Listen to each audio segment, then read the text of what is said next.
This mic is a piece of shit, and I'm gonna tell you why.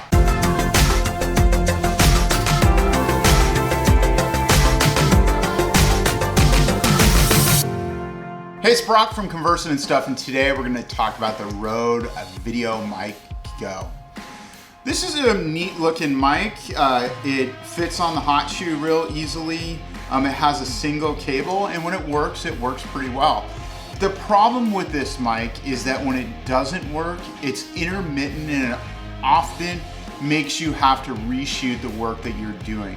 One of the challenges with this mic is that it doesn't take a battery. It doesn't have any sort of preamp to make this single signal stronger before it goes into the camera.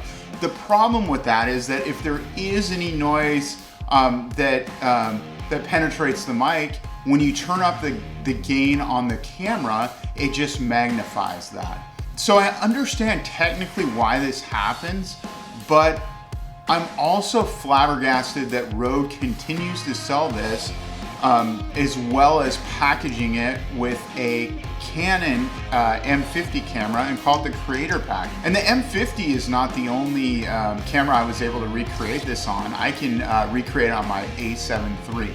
And what the issue is when you're around Wi-Fi signals or other RF, you get a clicking noise.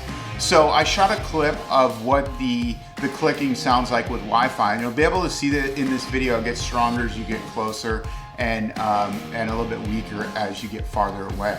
But it helps get the 4K to the YouTube to the house here. Yeah. So yeah. The real challenge here is that you can shoot 5 videos in a row and get no clicking or noises, and then you just get one out of nowhere. So you really can't get comfortable with using this. For me, I eventually just had to take it out of the rotation.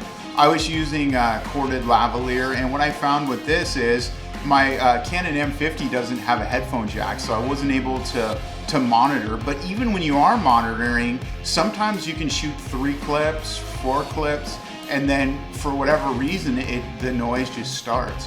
And I've had this noise show up both at my house as well as in a park with nothing around. And I'm one of the people that thinks good audio is absolutely necessary.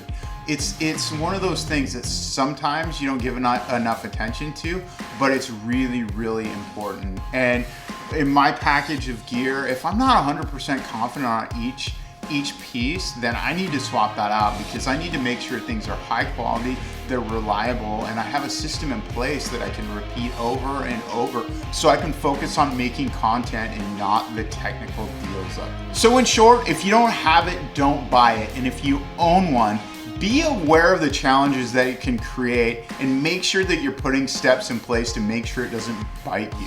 There's nothing worse than to get home after shooting a half day of videos and realize that the audio is screwed up. You can't easily overdub it, and there's only so much you can do in post.